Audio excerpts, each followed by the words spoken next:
প্রিয় দর্শক, আসসালামু আলাইকুম। কুকিং কেমিস্ট্রি চ্যানেলে আপনাদের সাথে আজ শেয়ার করছি দারুণ লোভনীয় চিকেন ফ্রাই রেসিপি। এটি যদি একবার বাড়িতে তৈরি করে খান তাহলে আর বাইরে থেকে চিকেন ফ্রাই কিনে খেতে ইচ্ছা করবে না। স্কিন সহ দুটো চিকেন আমি ভালো করে ধুয়ে পরিষ্কার করে পানি ঝরিয়ে নিয়েছি এবং চিকেনগুলোকে এরকম একটু কেটে কেটে নিয়েছি যাতে এর ভিতরে মশলা ঢুকতে পারে। দিয়ে দিচ্ছি 2 চা চামচ পরিমাণ আদা বাটা, 2 চা চামচ রসুন বাটা, 1 চা চামচ দিয়ে দিচ্ছি শুকনো মরিচের গুঁড়া, 2 চা চামচ দিয়ে দিচ্ছি সয়া সস, 1 চা চামচ ভর্তি করে দিয়ে দিচ্ছি গোলমরিচের গুঁড়া, হাফ চা চামচ গরম মশলা পাউডার, দিয়ে দিচ্ছি স্বাদ মতো লবণ। সব উপকরণগুলো মাংসের সাথে আমি ভালো করে মিশিয়ে 1 ঘন্টার জন্য ম্যারিনেট করে রেখে দিব। এতে করে চিকেন ফ্রাইয়ের টেস্ট অনেক ভালো আসে। চাইলে এভাবে মাখিয়ে ফ্রিজেও রেখে দেওয়া যায়। ঢাকনা দিয়ে ঢেকে এক সাইডে রেখে দিচ্ছি। উপরের কোটিং এর জন্য আমি নিয়েছি 2 কাপ পরিমাণ ময়দা, সাথে দিয়ে দিচ্ছি 1 কাপ পরিমাণ কর্নফ্লাওয়ার, এর সাথে দিয়ে দিচ্ছি 1 চা চামচ পরিমাণ নুডলসের মশলা।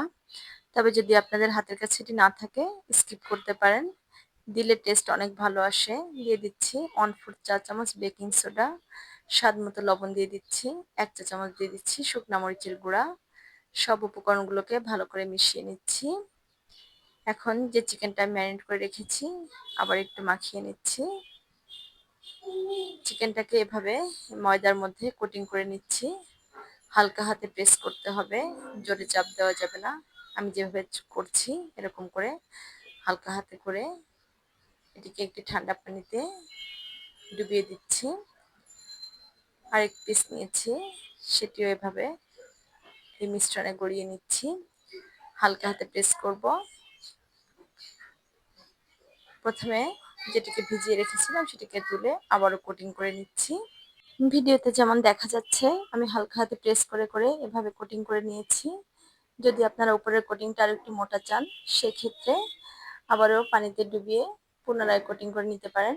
আমি 2 বার কোটিং করে নিয়েছি, দেখতে এরকম এসেছে। এভাবে করে আমি সব চিকেন পিসেসগুলোকে কোটিং করে নিচ্ছি। কোটিং করার পরে চিকেন পিসেসগুলোকে রেখে দেওয়া যাবে না, সাথে সাথেই ফ্রাই করে নিতে হবে। একটি ডিপ প্যানে বেশি করে তেল নিয়ে নিয়েছি। তেলটা বেশ অনেকটাই গরম করে নিয়েছি। গরম তেলে এখন চিকেন পিসেসগুলোকে ছেড়ে দিব। এই সময় চুলার ফ্লেমটা হাই থাকবে। লো ফ্লেমে কাজটি করতে যাবেন না, তাহলে উপরের কোটিংটা খুলে আসার সম্ভাবনা থাকে। 1 মিনিটের মতো হাই ফ্লেমেই চিকেনটাকে ফ্রাই করে নিব। যখন উপরের কোটিংটা সেট হয়ে যাবে তখন চিকেন পিসেসগুলোকে উল্টে দিচ্ছি এবং চুলার ফ্লেমটাও লো করে দিচ্ছি। লো মিডিয়াম ফ্লেমে চিকেনগুলোকে আমি 15 থেকে 20 মিনিটের জন্য ফ্রাই করে নিচ্ছি। চিকেনটা ঠিকমতো কুক হয়েছে কিনা এটা বোঝার উপায় হচ্ছে তেলের যে বাবলসটা এটি অনেকটাই কমে আসবে। এক্সট্রা তেলটাকে রিডিউস করার জন্য চিকেন পিসেসগুলোকে তুলে টিস্যু পেপার উপরে রাখছি। ভিডিওটি এই পর্যন্ত দেখার জন্য আপনাদের সবাইকে ধন্যবাদ। যদি ভিডিওটি ভালো লেগে থাকে তাহলে চ্যানেলটিকে সাবস্ক্রাইব করে আমার সাথেই থাকতে পারেন। সম্ভব হলে একটি শেয়ার করে দিবেন। সবার সুস্থতা কামনা করে আজকের মতো এই পর্যন্তই বিদায় নিচ্ছি। সবাই ভালো থাকবেন, সুস্থ থাকবেন। আসসালামু আলাইকুম।